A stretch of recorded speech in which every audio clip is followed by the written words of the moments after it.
Vamos lá, pessoal. Estamos aqui para mais um podcast Futebol como Ferramenta. Hoje, mais um dia muito especial.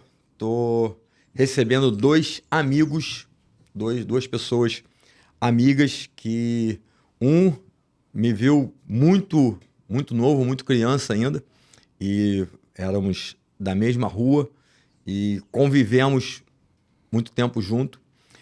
Passamos por muita coisa muito boa junto. Muito. E o outro conheci no colégio que nós trabalhamos, onde ele realizava um trabalho que ele vai explicar aqui de uma forma melhor, mas é um prazer muito grande, porque os dois trabalham com ajuda, com formação de criança, auxiliando famílias no desenvolvimento social. Eu acho que tem tudo a ver com o futebol como ferramenta. Estou aqui com Alexandre Reis e com o tio Douglas. Alexandre Reis do Espaço Pequeno Cidadão e o tio Douglas do projeto Primeira Chance. Para iniciar, muito obrigado pelo tempo de vocês, por estarem aqui. É um prazer, é uma honra, uma satisfação muito grande de ter vocês aqui. Muito obrigado. Obrigado você. Gratidão, irmão. Tamo junto. Pô, olha só. Vamos começar aqui. Toda vez que eu recebo alguém, eu sempre faço questão de deixar uma lembrança para essas pessoas. E para vocês não é diferente. É uma lembrança dos nossos 18 anos de escola de futebol. Então... Nem comecei a falar, já tô ganhando breve. Começamos bem. Aí, ó. Bem. Então, para colocar um cafezinho, uma água. Então... Obrigado, Carlinhos. É um prazer muito grande receber vocês aqui. Tio Carlinhos, tio Douglas.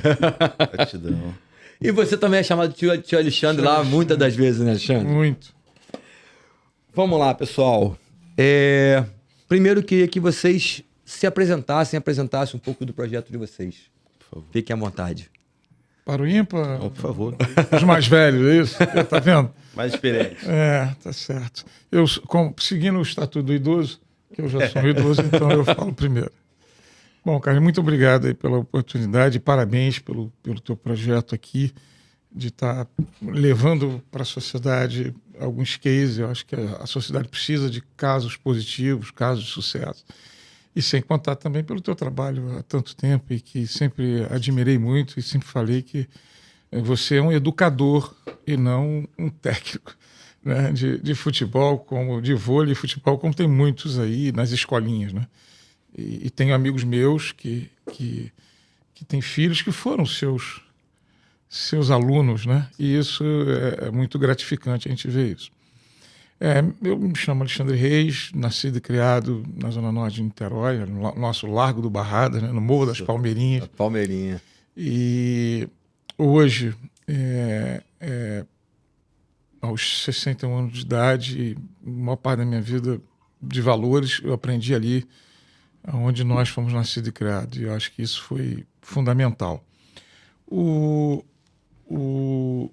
Tenho minha vida profissional, minha vida executiva, que trabalho no sistema Firjan, SESI Senai, né? A gente toca o SESI Senai no estado todo, que também tem a ver com educação pura, educação profissional, né? Formação, qualificação. A gente precisa conversar um pouquinho. Gostei da conversa que a gente bota o pessoal lá da Primeira Chance para fazer curso no Senai, né? Qualificante, eu não sei a idade deles, se for a gente ter.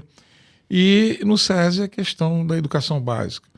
Mas o meu legado é o Espaço Pequeno Cidadão, né? Quando eu comecei a trabalhar com obras sociais, eu tinha 21 anos de idade e depois fui fazendo ações sociais, né?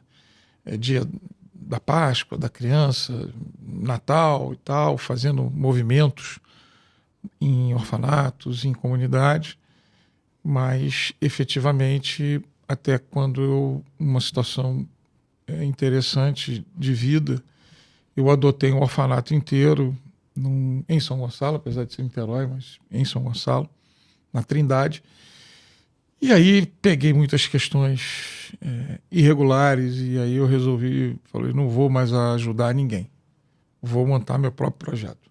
social. E aí foi quando nasceu a Fundação Espaço Pequeno Cidadão. Só que a fundação tem uma diferença, né? A fundação exige um mantenedor, mas a vida da gente é cheia de altos e baixos. E em 97, eu trabalhava no mercado financeiro, aconteceu a crise da Ásia, e não pude mais ser o único mantenedor efetivo. E aí virou uma associação, a Associação Espaço Pequeno Cidadão. E nós temos 31 anos no bairro de Santa Isabel. Nós temos um slogan muito, muito claro: transformar a esperança em oportunidade com dignidade. Trabalhamos no recorte social com educação, é a nossa espinha dorsal. Temos hoje alguns programas que são complementares e muito importantes, como o projeto Show de Bola, que é a escolinha de futebol que nós temos lá, que faz todo o trabalho do esporte por dentro da educação, né, como ferramenta muito bem colocado, né, como ferramenta educacional.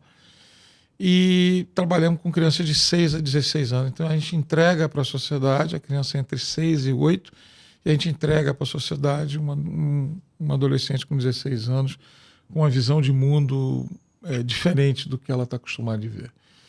E cada uma recebe 2 refeições por dia, é no contraturno, a gente não é escola, ela tem que estar estudando uma escola pública, e lá ela vai aprender os valores sociais conosco, não na rua. Esse é o propósito do Espaço Pequeno Cidadão. O último programa, que é a Minha Menina dos Olhos, é o último programa deles lá, aos 16 anos, quando sai, chama Jovem de Futuro, que é onde eles passam 10 meses, todo sábado, se preparando para o primeiro emprego, se formando para o primeiro emprego. E agora nós lançamos esse ano, Carlinhos, o programa EPEC Universitário. Nós fizemos uma parceria com a Universidade Universo, então nós temos alunos com bolsas de 50% e alunos com 100% de bolsa, participando, fazendo faculdade. Então, e os que têm bolsa, a gente consegue o patrocinador que ajuda a bancar a bolsa dos alunos. Então, é um produto novo, um projeto novo, que começou há 2 anos, piloto, com 2, e agora a gente está com 11. Né? Então, esse é o Espaço Pequeno Cidadão. E isso tudo tem a ver com educação, que o desafio é fazer com que aquelas crianças aprendam os valores sociais com a gente, não na rua. Ponto. Muito bacana, Alexandre, muito bacana. E assim, eu acompanho, né? Há muito tempo. Há muito tempo, e temos vários amigos em comum, e no mês passado, inclusive, vi o Alexandre indo lá, dando uma palestra lá também. Jovem de Futuro. Os Jovens de Futuro. Como que funciona essa questão dessa criança, desse adolescente, né? Jovem, já um jovem, que vai prestar uma faculdade na Universo? Como funciona para ele entrar? Ele tem que ter sido do Espaço Pequeno Cidadão durante um determinado período, ou ele simplesmente entra e vai? Como funciona isso? E quem escolhe que vai fazer a faculdade? É o próprio jovem, ou vocês é que indicam? Como que funciona essa triagem? Quando normalmente a criança passa conosco, no mínimo, 7, 8 anos. Então a gente tem ali o story dela, né? A vontade de querer estudar, a vontade de querer ser, a participação dos pais, porque as nossas vagas lá, a gente tem uma estratégia muito importante, que é o Estatuto de Pais. Se os pais conseguem uma vaga lá e acham que o problema dele está resolvido, que aquilo é um depósito de criança, infelizmente, não vai. Então, a gente conta ponto também na escolha para apresentar para a faculdade, para fazer a prova, que a gente está ali acompanhando, está vendo as notas, está vendo que tem competência, tem capacidade de ir para a faculdade, quer estudar, né? Quer fazer. Então, é uma seleção meio natural, né? E quando chega ali no programa Jovem de Futuro, que eles fazem e ficam ali entre 16 e 18 anos, que vão para a sociedade, os nossos alunos, eles não saem, eles não esquecem nunca mais a gente. Então a gente monitora eles de alguma forma, e eles estão sempre ali buscando ser um menor aprendiz, ser um trabalho digno, né? Primeiro emprego, Então a gente monitora ali e oferece a oportunidade de ir lá fazer a prova e passar e ter o direito a ter a bolsa. E conforme a nota, às vezes ele tem 50%, às vezes ele tem 80%, 100%. Né? Agora, tem alguns critérios da universidade. Tem questão de estar escrito num determinado, eu esqueci a sigla, mas a família ou alguém tem que estar no cadastro único, não sei o quê. Mas, efetivamente, a gente faz todo o trabalho de preparação e de escolha, porque a gente quer que continue. Esse aluno que entra na faculdade lá também não pode manchar o nome da EPEC. Tem que ter a reputação, que é um dos principais ativos que a gente tem da nossa instituição, é o nosso nome, né? Eu tenho muito orgulho de dizer, eu da porta para dentro, como eu sou da geração, Douglas, do idoso, eu sou um filantropo da porta para dentro. Da porta para fora eu sou um gestor. E você sabe melhor do que os riscos que a gente corre da porta para fora. Então eu tenho orgulho de dizer, eu não tenho salário atrasado, eu não tenho INSS atrasado, eu não tenho FGTS atrasado, eu não tenho um IPVA atrasado, IPTU atrasado. Pode tirar qualquer certidão que a gente está lá sempre pensando na questão da gestão. E isso fortalece e serve de exemplo para todo lá. E o resto é procurar os professores, são 10 profissionais, são 6 professores, porque é de manhã e de tarde, com cargas horárias diferentes. Dos 10, só a Maria do Carmo, que é a nossa coordenadora extensional, que mora em Niterói. Todos são da comunidade. Ex-alunos nossos, hoje são professores. É muito bacana. Isso é muito bom. É muito bacana. Porque, na verdade, você está criando, você está formando os formadores do futuro. Então, eles podem passar para esses alunos, né, esses seus alunos, esses atendidos, assistidos, que vale a pena. Eles são referência. A precisa de referencial, né? Exatamente. São e às vezes na família exemplo. foi o primeiro que está fazendo a faculdade, é o primeiro da família, serve de referência para o primo, para o irmão. Então é muito bacana. Isso é muito bom. Muito feliz. Douglas, vamos lá. Fala um pouquinho do Primeira Chance. Irmão, primeiramente, muito prazer. É de verdade, é um prazer estar aqui contigo. Veio um monte de coisa na cabeça aqui, mais memórias e tal, que a gente teve bem no comecinho do projeto, bem no sofrimento ali mesmo. E eu tava vendo agora as fotos lá do futebol que a gente fez, que você promoveu lá, e assim, a gente é muito grato a você, ao Marcelo, sim, por essa galera aí que abraçou a Primeira Chance lá atrás. Primeiramente, parabéns.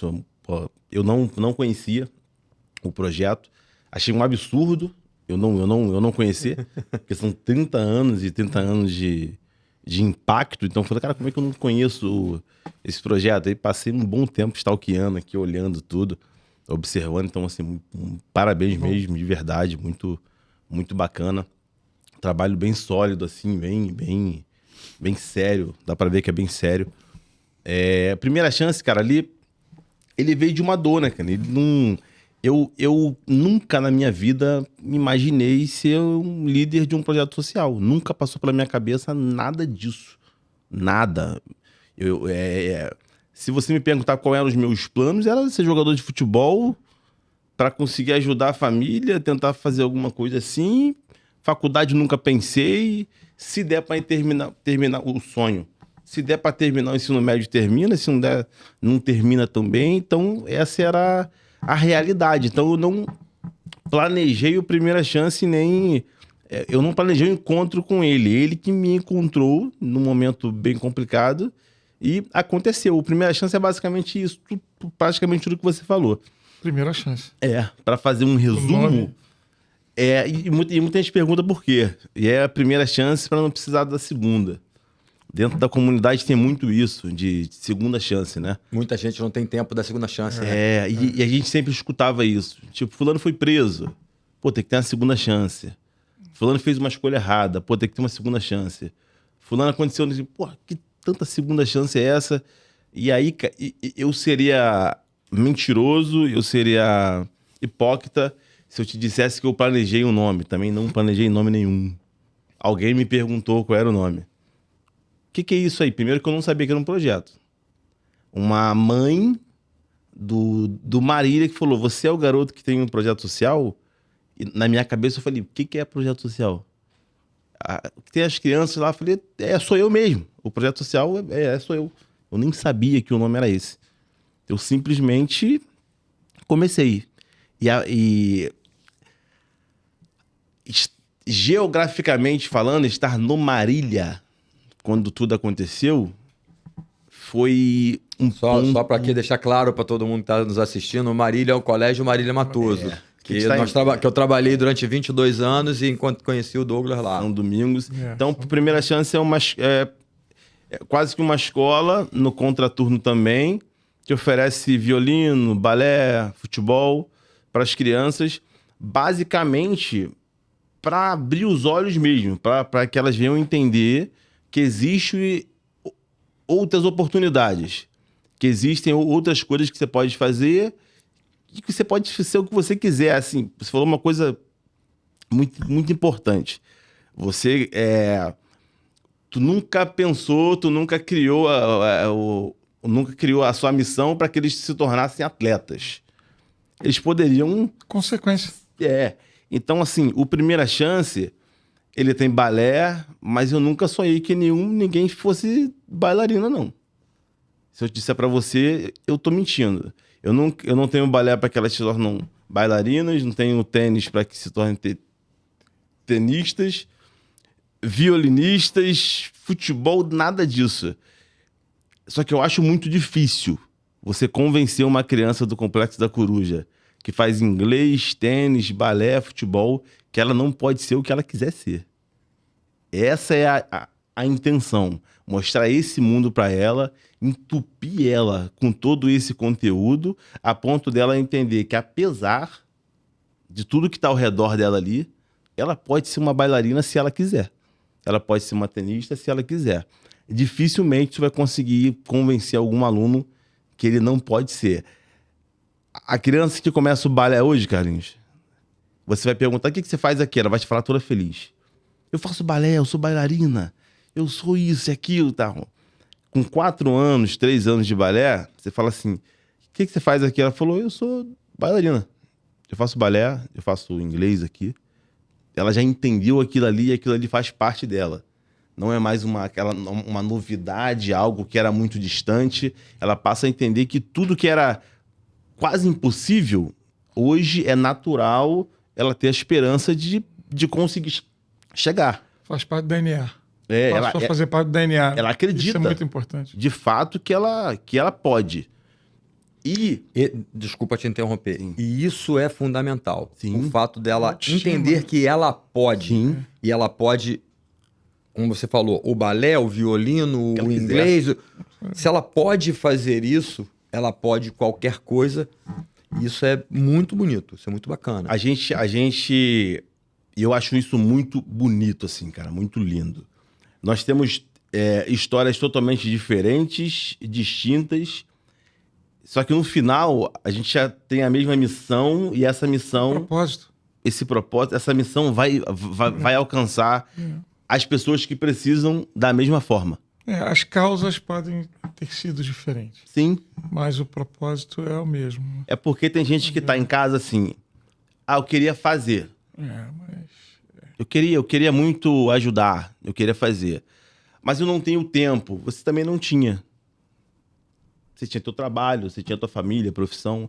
Mas eu não tenho conhecimento, não tenho dinheiro. Eu também não tinha. Então, esse encontro é bom para você que está em casa acabar com a sua desculpa. Você pode fazer. Com o que você tem na mão, você pode, não tem problema nenhum, assim. Tem que ter um negocinho muito pequeno, assim, ó, que pouca gente tem, que é o querer, cara.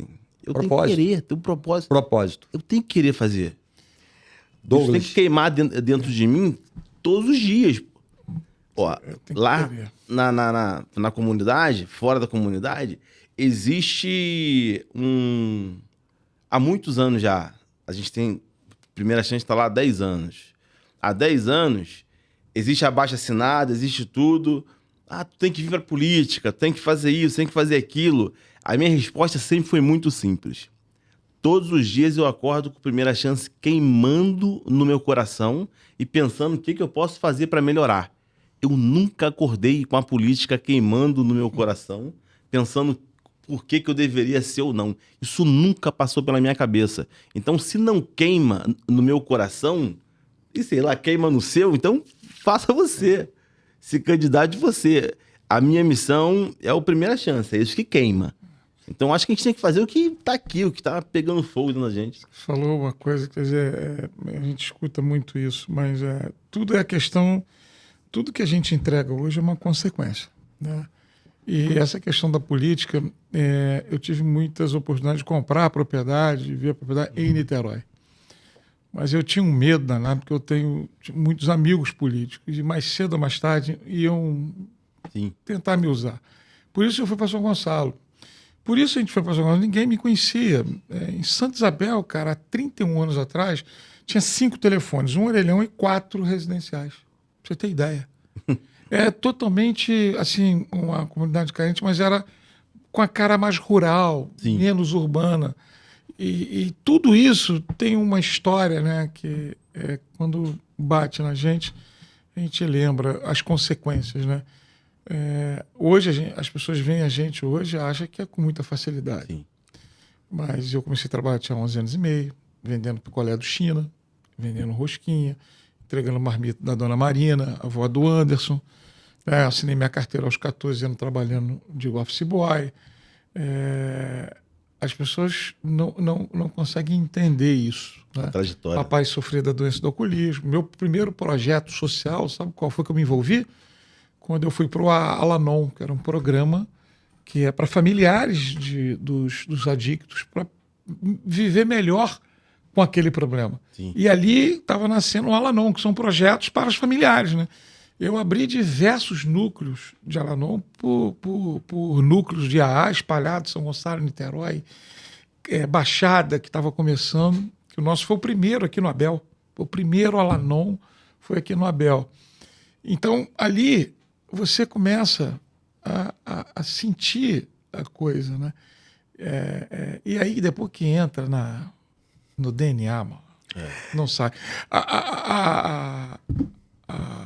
Essa história aqui, né? Eu e Carlinhos, tem algo interessante.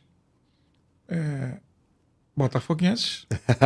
Somos 3. Mais um. Opa, maior número de botafoguenses por metro quadrado. O Douglas nunca tinha ido num estádio. A primeira vez que ele foi num estádio foi pra jogar dentro. Foi pra jogar no Engenhão. Eu tenho a postagem lá até hoje. Eu nunca vi no jogo. Nada. E Quando foi eu entrei, ele foi pra jogar. E a irmã dele, Celinha, foi... O primeiro estágio dela foi no Espaço Pequeno Cidadão, como na parte psicóloga. Então, é uma história que não termina, né? E a gente está aí na vida, mas é muito importante o que você falou, separar as coisas da nossa causa. Sim. Do que a gente eu cresci vendo projetos sociais sendo sustentados por 2 torneiras e assim, com muita tristeza no coração, que eu te digo que isso ainda existe hoje com muita força assim mesmo. Não tinha, assim... Hoje você ainda tem mais informação, mais... Vigília. É muito perigoso. O projeto social é muito perigoso. Eu vi a vida inteira assim, ou era o tráfico que sustentava, ou era um político que tu tinha que vender a alma. Isso não mudou muito, não. Até hoje, muita gente ainda bebe dessas 2 torneiras assim. E quando você tá lá no alto da favela, é basicamente isso que vai chegar para perto. E eu sempre tive essas coisas muito claras assim na minha cabeça. Então, antes de começar, eu tenho uma conversa com a minha esposa. Eu falei para ela, cara, ó, só 2 coisas não entram aqui. A política e o tráfico. Não entra. E aí a gente pode até contar um pouquinho da história, né, para as pessoas entenderem assim. Eu sou criado no Complexo da Coruja, né, em São Gonçalo, um complexo muito grande. São 7 comunidades, assim, se for dividir direitinho, muito grande mesmo. E assim, eu fui criado num lar muito bom. A minha avó, que me criou, era muito boa, e o seu Luiz Ângelo, que era o companheiro dela, salvaram a minha vida, Carlinhos, assim, de verdade. Eu sou filho do Elias Patrulhinha, que era um ladrão da época. Meu pai é assassinado com 15 anos de idade. Ele morre... Ele morre num dia, 5 dias depois é o meu nascimento, né? Minha mãe tava grávida de mim. Então a minha avó dizia que foi essa mistura, né? Cara, tava muito triste e muito feliz, tudo junto, ao mesmo tempo, assim. Parecia que meu filho tava morrendo e nascendo. E apesar de nunca ter conhecido ele, as consequências do que ele fez vieram pra mim sem eu ter feito absolutamente nada, assim. Então eu passo toda a minha infância com apelidos de Escadinha, que era um grande bandido da época, sem nem saber quem era esse cara. E as pessoas que não podiam se vingar dele em vida faziam isso comigo. Então, assim, eu apanhava na rua e tinha que ficar quieto, não podia falar pra ninguém, porque era ele se vingando do meu próprio pai. Junto com isso, eu fiquei 30 anos sem falar isso, 30 e poucos anos sem nunca ter tocado nesse assunto. E é um assunto que tem que ser tocado até para encorajar a outras pessoas. E junto com isso, Carlinhos, durante uma boa parte da infância, sendo abusado dentro de casa, sendo abusado fora de casa. Então, assim, eu preciso falar isso para vocês de verdade. Assim, tudo isso que eu tô falando para vocês tem um pouquinho de mérito meu, mas muito pouco mesmo. Mas não tem como tirar Deus dessa história.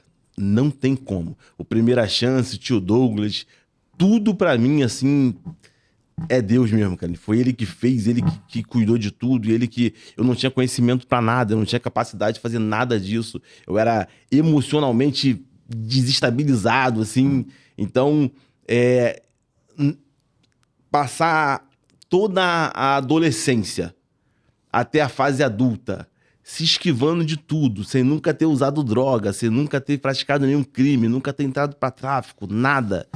E ter chegado até aqui, com 36 anos, como Primeira Chance nessa história, é a mão de Deus, irmão. Não tem outra explicação assim para mim. Porque eu passei por tudo isso e eu não acredito que Deus queria que eu tivesse passado. Eu não acredito nisso, não.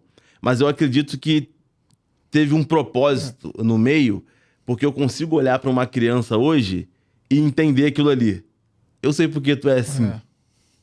Eu conheço essa rebeldia, eu conheço isso aí. O acontecimento com o problema do meu pai, do alcoolismo do meu pai, o problema do teu pai, da tua vida, na realidade, insumo. Foram os insumos. E alguém tinha que passar, para a gente ser o que é hoje, e o que nós fazemos hoje, o que a gente entrega hoje para a sociedade, alguém tinha que pagar a conta. E foram eles, cara.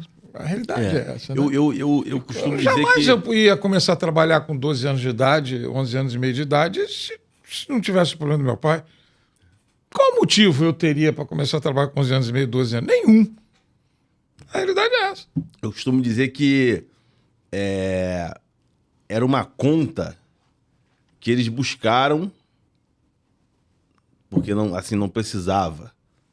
Não era o caso do meu pai. Tipo assim, meu pai não tinha um pai alcoólatra e uma mãe traficante como eu tive, por isso aconteceu. Ele tinha uma boa mãe e um bom pai. E isso acontece dentro das favelas também. Pessoas com famílias estruturadas. Mas tem péssimos e aí amigos. Acaba fazendo escolhas erradas. Péssimos amigos. Porque a minha mãe, ela é assassinada quando eu tinha 11 anos de idade. Claudete. Ela era traficante. Ela escolheu me dar para minha avó criar e ficar no tráfico. Não dava para fazer, ser do tráfico e me criar.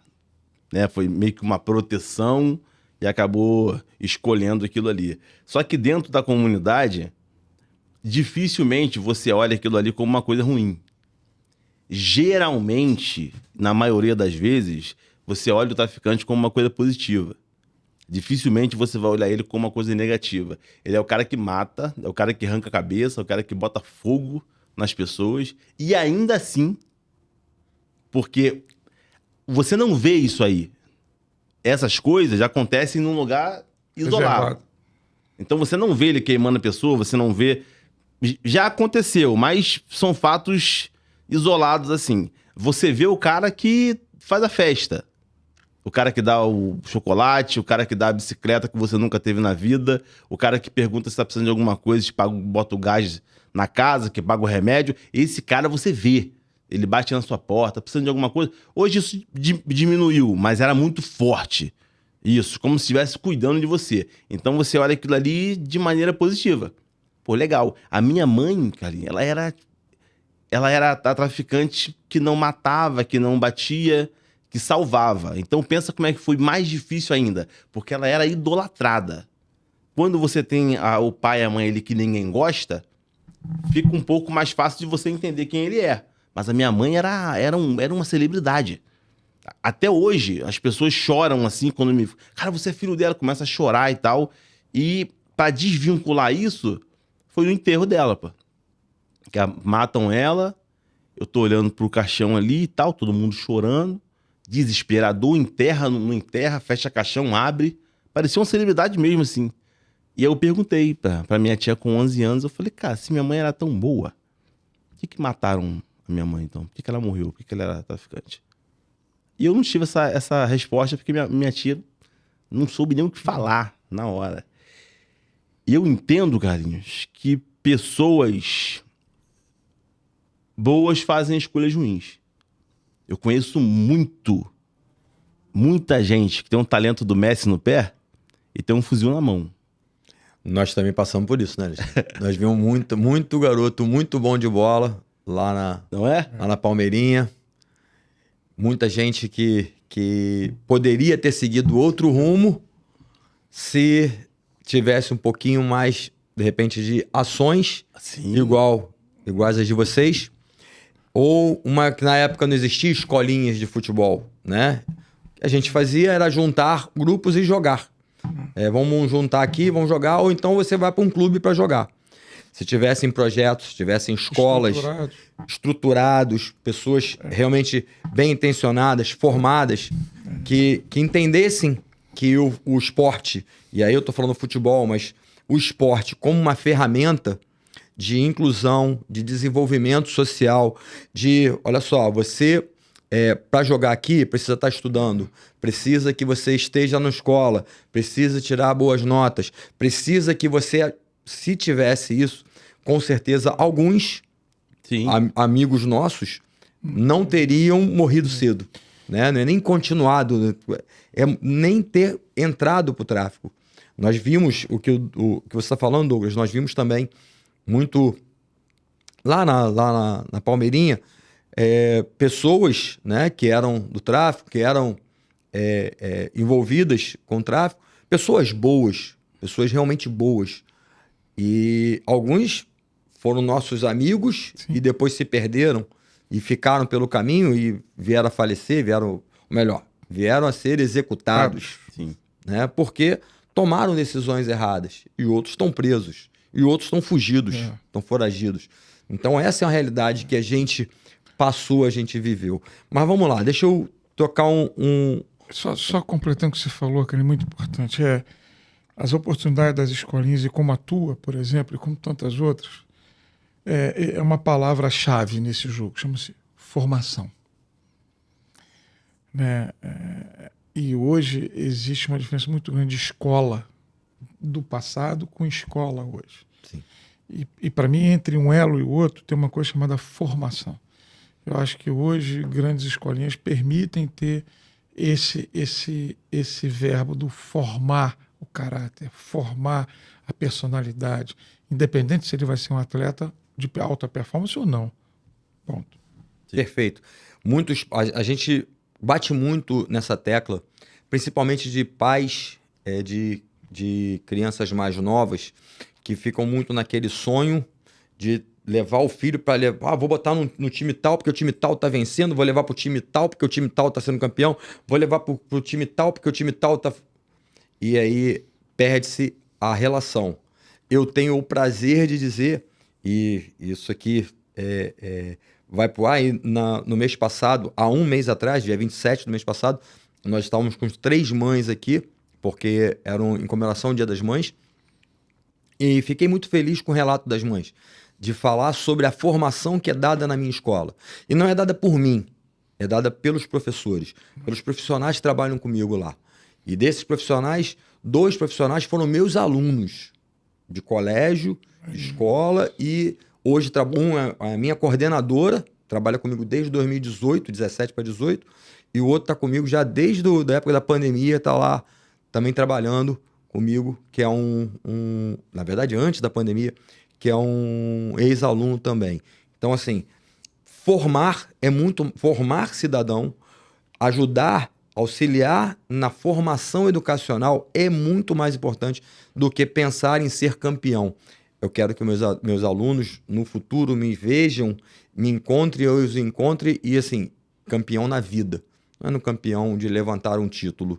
Eu quero o título dele é ser boas pessoas, conseguir entender isso. Mas vamos lá. O que muda primeiro na visão de vocês?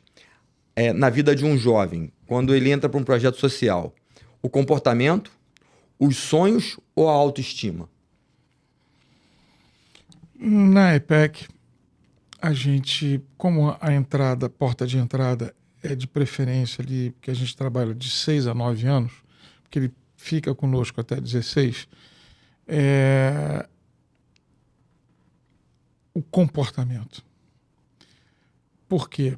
Ao ir melhorando o comportamento, ele começa a perceber a autoestima. Por quê? O jovem de futuro, quando chega no final, qual é a autoestima dele ali, que é muito baixa? Ele trabalha vai fazer um bico no quiosque, depois ele vai pro mercado, do mercado ele vai para a lanchonete, da lanchonete ele fica aqui, ele fica rodando no mundo de Santa Isabel, na pracinha.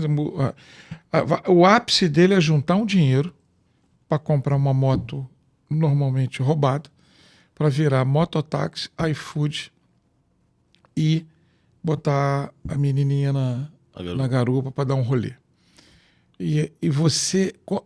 são momentos diferentes. Quando você passa dos 12 anos, claramente a autoestima. Porque o referencial deles é muito ruim. Então, você mostrar para eles... Eu quero convidar já ao vivo, queria convidar o Douglas para ir lá falar para o jovem de futuro. Né? É importantíssimo eles ouvirem que deu certo. Eles precisam ouvir pessoas que dão certo. Eu levei o Elton. O Elton é palestrante nosso garoto da Polícia Rodoviária Federal. Eles precisam acreditar que eles podem, entendeu? E através do estudo, da educação, quando eu comecei a trabalhar muito cedo, minha mãe mal tinha o ginásio, mas tinha uma sabedoria incrível. Tá bom, você vai trabalhar, mas você não pode parar de estudar. E eu acabei de me formar agora. Quem podia imaginar que aos 62 anos de idade eu estaria me formando agora em março? Eu fiz um curso de 8 meses. Eu jamais podia imaginar que aos 62 anos ter que estudar. Né? Jamais. Então, lá no Espaço Pequeno Cidadão, tanto é que nós tivemos uma oportunidade de entrar crianças mais de 11. Cara, o livro preto de registro... Um pouco mais difícil. Aumentou consideravelmente. Sim, porque vem com uma carga maior. É isso. A bagagem que vem de comportamento diferente. É mais difícil. Quanto mais velho, mais difícil. E para você, Douglas, o que muda lá primeiro? Comportamento, sonhos ou autoestima? A minha esposa diria que é comportamento porque ela não tem opção, né? A criança não tem opção. Ela tem que mudar tem que disciplinar. É isso. Tem jeito, ela não tem... Disciplinamente. E o engraçado é que as crianças que avisam. Quando chega um mês serelepe, assim, a criança fala, aqui não pode falar isso não. Aqui não pode aquilo não pode isso outro não. E assim, e o mais difícil, eu acho, para muita gente, pra gente foi uma época também, é manter essa postura. De que aqui não pode mesmo, aqui é assim e ponto final. Porque geralmente, e aí vem a importância de você ser, de alguma forma, independente. Se você é o cara que depende do político, você vai ter que fazer o jogo de cintura ali, porque tem a mãe e o pai são eleitores dele. Então eles vão reclamar lá, no primeira chance está sendo acessado. Se você está na mão do tráfico... Alguém vai lá reclamar como se fosse política, é igual. A mesma coisa, lá no projeto, quando você não tem nenhuma ligação... Isso. Falou as regras tudo, Douglas. As regras são nossas. Você mantém o Estatuto de Paz é nosso. É isso. E ponto final. Assim, doa quem doer. E é por isso que o cara que tem um projeto social, o cara que é um líder, ele não pode querer ser uma celebridade. Pô. Porque você vai olhar assim para um... Pô, aquele ali é o tio lá do projeto. Todo mundo deve gostar dele, que coisa linda. Não, não é. Todo projeto social que tem regra vai ter uma porcentagem da comunidade que te odeia. Por quê? Porque a cultura o político vem dar a cesta básica sem nenhum critério. É só você pegar a cesta. Pega aqui, vota em mim. O tráfico vem, aqui, tem 100 cestas aqui. Pega aqui e é isso. Ele ficou anos assim. E aí você vem com o seu projeto e fala assim, não pode pegar. Tem que pegar, tem um critério para poder pegar. E aí tu vira um monstro. A gente tem a nossa política de distribuir. A gente só tem um programa, todas as nossas famílias recebem uma cesta básica. Sim. Mas no final do ano, a gente faz o trabalho, o Carlinhos ajuda a gente, da distribuição de alimentos. Tem Papai Noel, tem brinquedo lá, mas tudo com senha, tudo direitinho. Sim, sim. É muito engraçado, porque, assim, tanto para a hora que a gente abre, tem uma fila de espera de 100 e poucas crianças para entrar. Eu não tenho orçamento para suportar. Eu trabalho dentro da minha... Então, nós temos 60 crianças fixas no programa, tem mais 60, 70, agora 70 no programa Show de Bola, aos sábados, que atua as nossas e outras crianças da comunidade. Tem o Jovem de Futuro, que é uma turma por ano de 30, e tem o programa de tecnologia da informação, básica lá do lado. Tem um laboratório de informática e tal. Então, nós temos, em média, 200 atendimentos mês.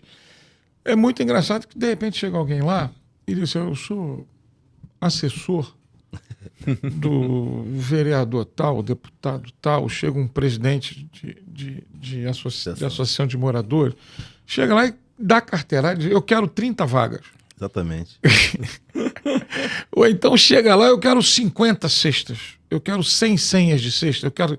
Não, mas aqui, desculpa, mas aqui... Não, mas o deputado mandou eu vir aqui, o vereador mandou eu vir aqui, sou assessor de... Exatamente. A gente não tem R$1 daqui disso, então aqui tem... mas como? Isso é uma vergonha. Aí quero falar com o dono. Não tem dono. Isso aqui é uma associação, tem um presidente que fundou e tal. Então quero falar. Tu pode falar com ele, liga para ele. Tá? Exatamente. Eu canso disso. Época de distribuição de alimento, do Natal e época de fazer a recrutamento, né?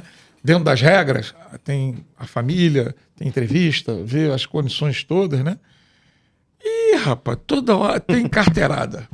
Alexandre. É muito engraçado. E são carteiradas diferentes. Não, porque aquele que deu a primeira, ele já sabe, não volta. Mas... Só que aí aparece um outro, todo ano tem gente nova, vai aparecer novo. Mas esse fato é legal. Quando a gente fundou, em 1995, e a gente começou a obra, até Bido, que era o meu gestor da obra lá, e a gente botou lá uma faixa, futuras instalações do Espaço Pequeno Cidadão, da Fundação Espaço Cidadão e tal. Aí nós começamos a fazer o cadastro das famílias, né? Começamos a visitar, eu, Felipe, né? Fernandão, começamos a fazer, nós mesmos, junto com a assistente social, a gente ia cadastrar. Aí nós chegamos num Quinta Dom Ricardo, que é uma das comunidades, Itaitindiba, Ipiíba, Itaitindiba e Quinta Dom Ricardo. E a gente fica aqui numa praça, que é a praça do Santa Isabel, lá quase no ponto final do ônibus. Aí a gente está lá, aí de repente, que bom que vocês estão chegando e tal, a gente está fazendo cadastro. Não, esse negócio que o Alcântara assim vai ser muito bom para a gente. Eu olhei para Felipe, que vai assistir a gente, falei, Felipe, que história é Alcântara assim? Alexandre, é um negócio da emancipação de Alcântara. Alcântara sim, Alcântara não. Eu falei, que isso não tem nada a ver com isso. Não tem não, mas já estão vendendo, a Associação de Moradores já estava dizendo que aquilo ali já era uma fruto era uma da ação Alcântara sim. Eu me lembro que eu falei, Felipe, nós vamos botar uma faixa enorme escrito, essa instituição não tem absolutamente nada a ver com Alcântara sim, Alcântara não. Isso é uma questão política da prefeitura, aqui nós somos independentes. Botamos uma placa enorme. Isso é muito importante, cara. Assim, é quase que um atestado de que nossa instituição é séria. Você falou agora aí que a gente não faz isso, não faz isso, não faz isso, e isso quase todo mundo faz. Quase todo mundo faz. Sim. E aí você perde as rédeas completamente. Você não tem domínio. Tem mais gestão. Não tem. Não é seu aquilo. Na verdade, não tem gestão. Não há gestão. Não Há negociação. Exatamente. Né? Então, assim, eu costumo dizer, na nossa escola lá tem alguns lemas, né? A gente... amor de mãe com disciplina militar. Então, a gente é muito carinhoso, muito... A disciplina. A mãe, nós somos pais, mas mãe ama diferente. Então, mãe é muito mais carinhosa. Mas, em compensação, a disciplina é militar. A disciplina lá na escola não tem como fugir à regra. A regra é essa e não foge a isso. Estão falando sobre carteirada, a gente passa por isso o tempo inteiro. Não, mas meu filho, eu pago mensalidade, porque a gente tem algumas ações de bolsa e tudo. Mas é um negócio. E assim, né? Eu pago mensalidade e meu filho tem que estar escalado pro jogo. Não. Seu filho vai ser escalado quando ele realmente tiver mérito para estar. Você paga mensalidade pro seu filho treinar. Você não paga mensalidade pro seu filho jogar. Jogar é quem vai ser escalado. Foi convocado, vai aos treinos, tá merecendo, vai jogar. Não tá merecendo, não vai para jogo. Acabou. E a gente passa isso também direto, né? Então, são coisas que tá arraigado na nossa cultura de alguém sempre querer levar uma vantagem. Mas isso é muito bacana que a gente tem essa firmeza. Não, mas tem que ter, Carlinhos. E na firmeza todo mundo entende. Não adianta porque não vai dar. Bateu de frente ali com o Carlinhos. Eu vivi isso vai dar do Pedrinho, né? Isso é muito bom. Eu vivi isso. É muito bom. Quando Douglas, você não vai conseguir ficar... Muito bom. Tem gente que, tipo assim, cara, as pessoas não vão... Cara, eu adoro isso. Eu vivi isso. O Douglas não vai... É isso aí mesmo. Isso Pedrinho, meu filho, jogava na escolinha da Tropos, lá do Botafogo. Você sabe disso. E eu vivia isso. Esse mundo de pais é meio doido pra isso mesmo. É loucura. O pessoal que fica na grade, né, cara? Vamos lá. Tem alguma história marcante relacionada a esporte que vocês lembrem, ligada a esporte, que tenha movimentado, tenha dado uma virada na vida de alguém, tenha modificado a vida de alguém do projeto de vocês? Olha, no esporte especificamente, nós temos um caso. Tem alguns casos, mas como a gente é o projeto Show de Bola é só no sábado, não é uma escolinha de futebol, é um projeto que funciona no sábado, a gente detecta alguns movimentos. E hoje a gente tem o Gustavinho, que saiu de lá, foi para o Vasco, e hoje ele está jogando já. Ele hoje tem 28 anos, ele jogou no campeonato do Espírito Santo, e agora ele está lá no Ceará, o Gustavo. E tem agora, mais recente, um garoto que sofreu um acidente, se queimou todo, novinho, todo. E hoje ele é da base do Botafogo, de 14 anos. Ah, ele é de lá? É. Eu sei quem é. Ele é de São Gonçalo. Eu vi a história lá. É uma história linda. E ele hoje... Não. Saiu no jornal. Saiu. Ele ficou com a gente uns 3, 4 anos no projeto Show de Bola. E o que isso, na realidade, mostrou? Serviu para mim, esses casos servem de exemplo para os que estão lá, não para ir para Vasco ou para Botafogo, não. Com o comportamento deles. A gente explora o comportamento deles. Os garotos extremamente concentrados, disciplinados. Então a gente pega os valores dele e vira aula, vira educação ali no projeto Show de Bola.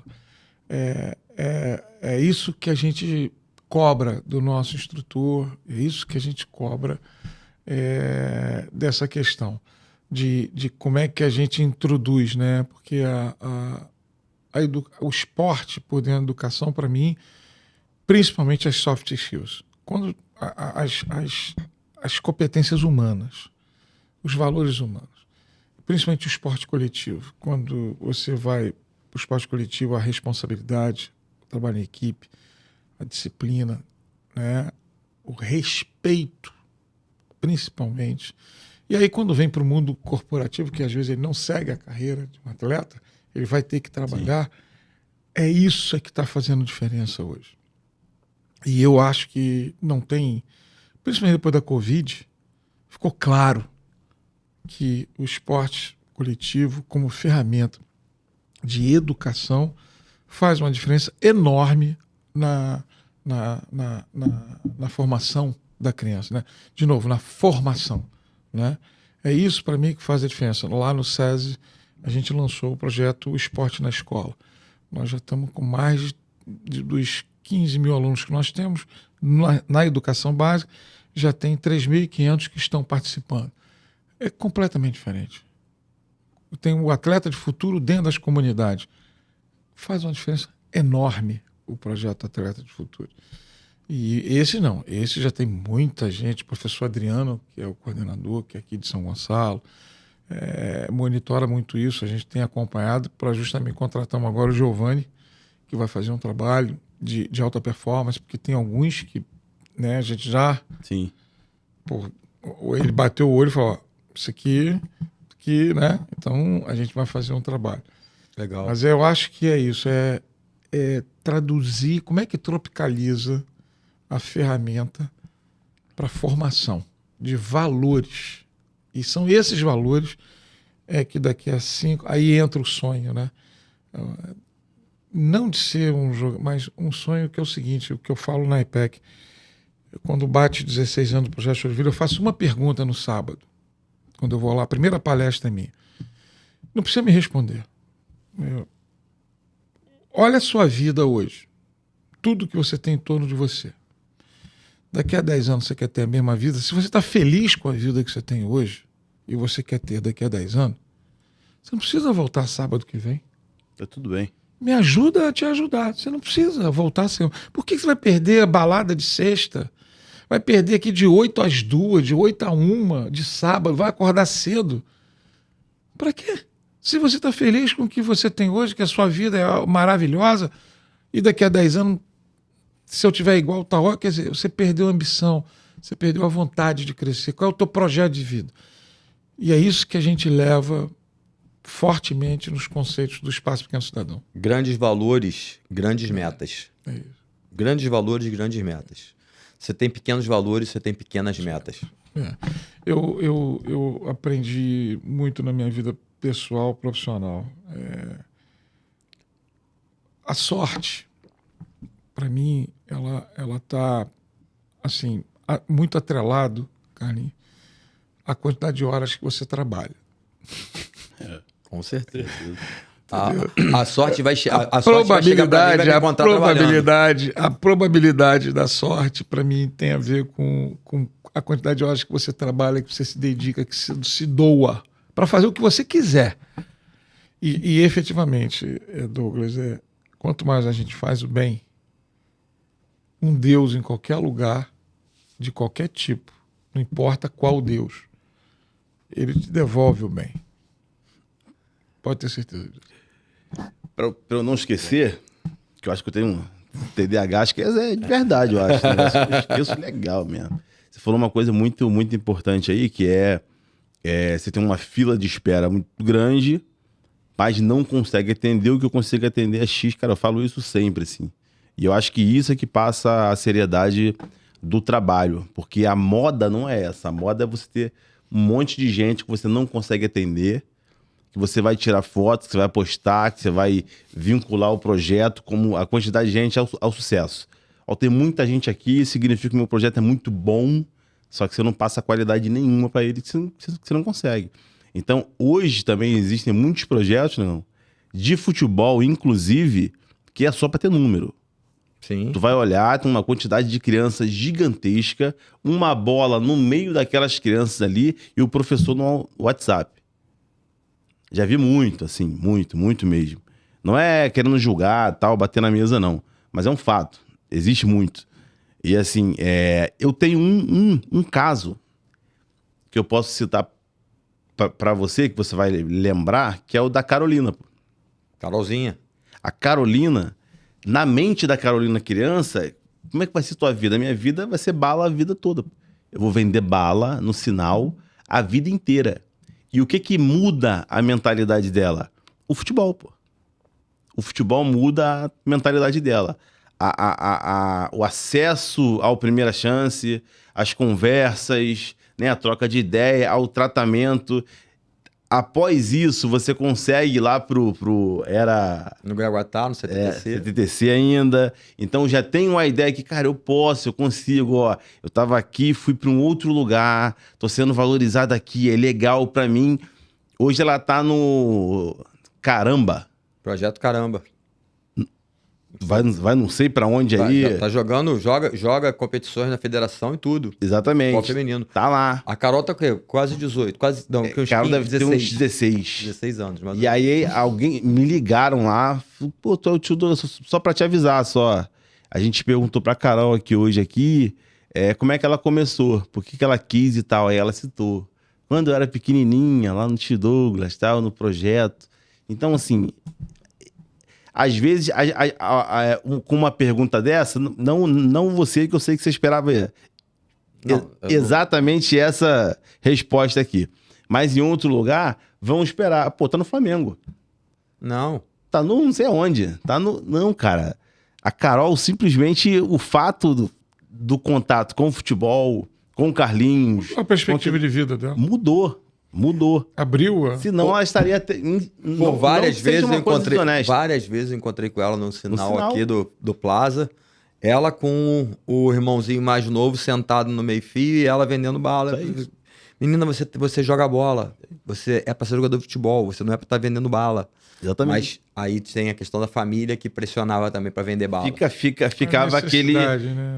Era uma mãe... Não tinha tanta necessidade assim. Né? Então era exploração de imagem. Tinha exploração. Na verdade, era mais isso aqui mesmo. Era uma mãe que não teve um Carlinhos, que não teve uma primeira chance, que a mãe dela também veio dessa situação da bala e tem uma vida legal, então meio que virou uma bola de neve ali. Se não tiver alguém para atravessar o caminho e falar, não, você consegue, alguém para chegar lá sábado de manhã e falar, ei, tu quer participar, tu não quer? Porque às vezes sente até falta disso, porque em casa o pai fala assim, você que sabe, sai fora pra lá. Então, assim, às vezes essa bronca, entre aspas, eu via muito isso no Marília. A criança fazia besteira pra gente poder brigar com ela, pra ela ter um pouco de atenção. Só pra alguém tá ali, só pra alguém chegar a ela, porque normalmente em casa não tem a atenção dos pais, porque os pais não estão em casa. Só pra falar assim, oi, a eu tô babá aqui. Não vai chamar atenção porque tem medo de ser mandado embora. No colégio, faz besteira, faz bobagem, pra chamar atenção, pra ter alguém ali que se importe com ela. Exatamente. Que é o problema hoje da educação, né, Carlinhos, a escola. Os papéis da escola hoje, os pais estão, por conta disso e outras questões, acham que o papel da educação é da escola. O papel da escola é da formação. Com certeza. Passar ensinamentos. É isso, concepções, conceitos, né? E não... Cara, não educar e não... Até o formar na escola, ele está hoje bem reduzido. Ele passa muito mais. A escola hoje está passando menos valores e mais conteúdo. E deixa esses valores para que a família ou a sociedade tome conta. Porque na hora que a escola começa a colocar os seus valores nesses alunos, normalmente perde seus alunos. Eu acho que aí é um grande valor, e aí eu vou falar da nossa academia, que a gente sempre foi academia de valores. E eu sempre coloquei isso para os pais. Aqui, os pais vão chegar e vão entender como funciona. Primeiro, a nossa escola vai fazer 1 semana de aula experimental, no mínimo, para entender se é isso mesmo que quer. Porque se você faz 1 semana de aula, você viu a hora da bronca, a hora do carinho, a hora da brincadeira, a hora de para todo mundo e vai todo mundo pro canto ali e vai ficar afastado. Porque assim, não tem o passar a mão na cabeça, e eu costumo dizer que passar a mão na cabeça e um tapa na bunda, se você tirar uma foto, ela tem 2 variáveis nessas 2 ações. Passar a mão na cabeça, para quem tira uma foto, você está freando o crescimento de alguém. Um tapa na bunda, ao invés de estar corrigindo, eu posso estar empurrando para frente. Então, a gente está sempre não passando a mão na cabeça e está sempre um tapinha na bunda para empurrar para frente, para fazer andar, para fazer pensar. E os nossos valores são inegociáveis. A gente não negocia os nossos valores. A gente entende o que é correto, passa para as famílias, aquelas famílias que entendem que aquilo é positivo, ficam. Aquelas que acham que não é, sai. E hoje os colégios, vamos colocar assim, diferenciar escola e colégio, os colégios, eles têm muito medo de perder aluno. Então, aceita muito o que os filhos fazem, porque tem medo dos pais virem para tirar os filhos do colégio. A gente está chegando ao final, na verdade, a gente até já extrapolou um pouquinho do tempo. Sério? Passou rápido, já tem 1 hora de gravação. Eu queria que vocês, em 1 minuto, colocassem o seguinte: se hoje vocês tivessem 1 minuto para convencer alguém a investir em esporte social, o que diriam para mostrar o futebol ou qualquer outro esporte que também é uma inclusão para a oportunidade e para a transformação da vida de pessoas e principalmente de sociedade? Como vocês tocariam esse 1 minutinho? Muita pressão, hein? Eu diria, Carlinhos, o seguinte: o esporte, seja ele qual for, ele tem uma formação de valores que, para se praticar o esporte, tem que ser aplicado. E hoje na vida eu não consigo deslumbrar qualquer coisa que não tenha aplicabilidade. Eu sou muito pragmático. Minha vida me fez ser pragmático, ser assertivo. E eu acho que o esporte é uma ferramenta que eu consigo aplicar os valores para transformar uma vida de qualquer um. Transformar, para evoluir uma pessoa. Então é nisso que eu acredito, é nisso que eu peço, é nisso que eu exijo, é nisso que eu cobro lá dentro do Espaço Pequeno Cidadão. Que o esporte seja esta ferramenta de poder dizer para as pessoas: olha, isso aqui faz diferença lá na frente. Perfeito. Gastei 1 minuto? Não, mas que bom. Foi tranquilo, foi ótimo. O professor fala muito bem, fica muito difícil. Eu acho que o futebol é um espaço, talvez um dos maiores espaços de igualdade que se pode perceber. Porque o preto se encontra, o branco se encontra, o pobre se encontra, o rico se encontra. Quem é muito bom e é de uma religião diferente vai se encontrar também, e o outro que também é muito bom, que é de outra religião, vai se encontrar. Então eu acho que todo investimento para o seu filho participar de um lugar onde todos se igualam, eu acho que é indispensável. Você precisa fazer isso. O seu filho precisa estar nesse espaço, ele precisa ver pessoas diferentes, com culturas diferentes, condições financeiras diferentes. Essas pessoas precisam se encontrar e se ajudar. E o futebol faz isso. O futebol, ele une você, ele faz com que a sua deficiência se una com a qualidade do outro, e isso pode dar muito certo, pode gerar uma fusão ali muito boa, e o time, e com isso, cara, todo mundo ganha. O time ganha. Então, eu acho que assim, toda mãe, todo pai precisa investir de qualquer forma, precisa fazer com que o seu filho ocupe esse espaço. Dificilmente não vai ter uma transformação muito grande na vida dele, ele ocupando um espaço com tantas pessoas diferentes que estão unidas ali de alguma forma para o mesmo propósito. O Carlinhos, é muito importante. O Douglas foi muito feliz na colocação dele, que é o seguinte: que todo mundo discute hoje aí, que é diversidade. Isso é diversidade. E não tem ambiente mais diverso do que um esporte coletivo. Não tem. Então, isso é fundamental. Diversidade é uma forma de pensar. Inclusão é uma política, é completamente diferente. Uma depende da outra, sim. Mas as pessoas misturam hoje diversidade de política de inclusão. Diversidade é isso que o Douglas falou. Seja dentro de uma escolinha de esporte, ou seja dentro de uma empresa. É exatamente dessa forma que eu penso, e inclusive trazer um dado aqui: 92% dos grandes empresários americanos tiveram passagem pelas universidades americanas e sempre foram atletas de alguma modalidade. Porque essas modalidades passaram a eles valores, trabalho em equipe e disciplina. Sem disciplina, ninguém chega a lugar nenhum. Então, primeiro ponto, trabalho em equipe. Você trabalha numa empresa, você tem que trabalhar com o outro, você tem que ter a diversidade, essa diferença, entender a diferença, lidar com as diferenças, lidar com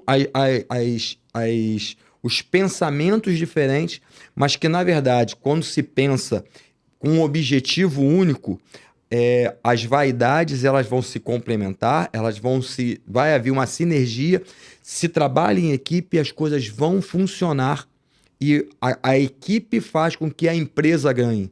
No esporte, a equipe, os atletas trabalhando em equipe, consegue atingir os resultados, seja título ou vitórias, mas os resultados são alcançados. Olha, estamos terminando. Muito obrigado. Assim, Alexandre, deixa aqui um contato para quem quiser apoiar, né, ser um colaborador da EPEC, e Douglas também deixar o seu contato para quem queira ser um apoiador do Primeira Chance. E assim, no meu coração, eu sempre quis fazer essa ligação, esse encontro de vocês dois, porque eu vi os dois projetos acontecerem desde o início. Que bom. Bom, primeiro, não ajude nada que você não esteja vendo. Eu só saí o EPEC porque eu fui muito roubado. Então, não ajude nada que você não esteja vendo. Mesmo que você esteja vendo, veja se o projeto social tem começo, meio e fim. Porque social é uma draga. Se você entrar e não ver isso, você vai fazer e não vai ver resultado, não vai ver impacto. Então, meça os impactos. Sigam a gente, eu acho que a melhor coisa que tem é nos visitar em Santa Isabel, Estrada Itaintindiba, número 5, Santa Isabel, mas sigam a gente no Instagram, @ONG Instagram, @ONG Espaço Pequeno Cidadão, é um bonequinho segurando uma estrela assim. E, obviamente, entrando no nosso site, www.aepec.com.br, vai chegar na gente lá. Perfeito. Douglas? Siga o Espaço Pequeno Cidadão. E eu tô falando de verdade mesmo. Siga o Espaço. Hoje eu não quero pedir ajuda pro Primeira Chance, não. Eu quero pedir que as pessoas, através... Eu vou pedir isso aqui pelo Instagram também, que através da confiança que o Carlinhos passa, que o tio Douglas passa, isso não significa que eu não tô precisando, não. Eu tô precisando bastante. Mas eu senti que hoje a ajuda... Eu deveria pedir ajuda pro projeto do meu amigo, que mais pessoas conheçam. Que honra. Que mais pessoas... Porque eu fiquei muito triste porque eu não conhecia. Eu fiquei chateado de verdade. Falei, cara, como é que eu não conheço um projeto social que tá há 30 anos em São Gonçalo e eu nunca ouvi falar? Isso não pode acontecer. Isso é um absurdo, assim. Eu fiquei chateado mesmo. Então, assim, eu não vou nem falar o nome do Primeira Chance, @nada. Will, coloca aí depois aí a logo deles, o Instagram deles, divulga eles aí que eu vou fazer a minha parte aqui também na rede social. Eu gostaria muito que você fosse lá, eu vou te receber lá. Com certeza. Você conhecer e visitar a gente e dar uma palestra. Pode marcar um sábado que o senhor quiser que eu tô lá. Vamos marcar. Certo. Combinadíssimo. Tudo certo. Muito obrigado. Foi uma honra que eu conheci de verdade, assim. Que bom. Tanto pessoalmente. Eu já stalkeei tudo aqui. Um monte de vídeo, um monte de coisa. E conta comigo de alguma forma aí. Pessoal, estamos chegando ao final. Você que achou esse Instagram, esse podcast interessante, mande para o seu amigo, mande para pessoas que você entenda que possa fazer diferença na vida de outras famílias. Foi um prazer, valeu. Eu estou bastante feliz com o encontro que eu consegui realizar hoje.